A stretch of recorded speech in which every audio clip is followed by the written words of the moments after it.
بە شێوەیەکی چاوەڕوان نەکراو نرخی غاز لە پارێزگاکانی کوردستان بەرز بووەتەوە بۆ هەر بتڵێ غاز 1000 دینار زیادی کردووە بە جۆرێک پێشتر 7500 دینار بوو بەڵام ئێستا 8500 دینارە. غازفرۆشانی سلێمانی دەڵێن نازانن هۆکاری بەرزبوونەوەی غاز بۆچی دەگەڕێتەوە، تەنها لە کارگەکانی غاز پیانوتون 1000 دینار لە پێشتر گرانتر بووە. بەشێکیشیان دەڵێن هۆکارەکەی بەرزبوونەوەی نرخی دۆلارە.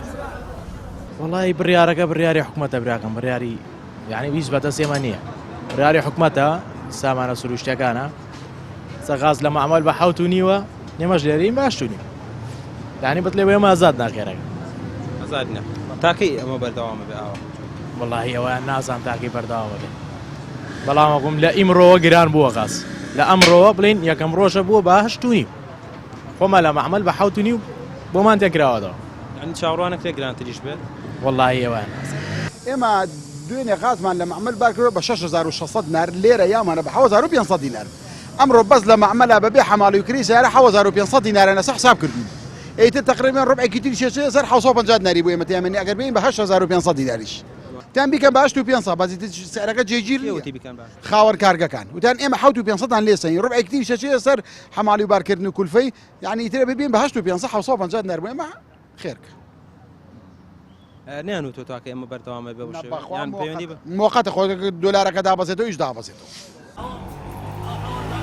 پەیام لە بەدواداچوونەکانی بۆ گرانبوونی نرخی غاز بەردەوام بوو. چەندین جار پەیوەندیمان بە بەڕێوەبەری کۆمپانیای غازی سلێمانی و بەڕێوەبەراتی دابەشکردنی سوتەمەنیەوە کرد بەڵام وەڵامی پەیوەندیەکانیان نەدایەوە.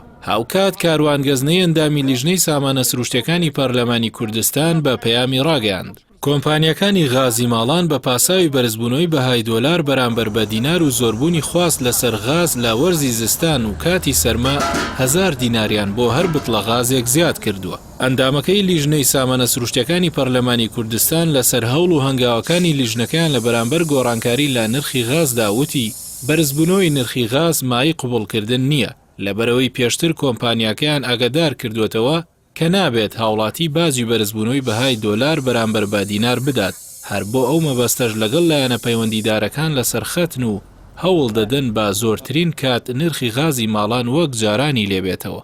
بەرزبوونەوەی نرخی غاز لە کاتێکدایە کە بەشێکی دیکەش لە خواردەمەنی و سوتەمەنیش لە بازاڕەکان بەرز بوونەتەوە. بەشێک لە غازفرۆشانی سلێمانی دەڵێن نرخی دۆلار بەرز بێتەوە نرخی غازیش زیاتر دەکات. هەندێکیشیان دەڵێن بەرزبوونەوەی نرخەکەی گرانبەهاییەکی دیکە بۆ هاوڵاتیان دروست دەکات چارەسەر نەکرێت.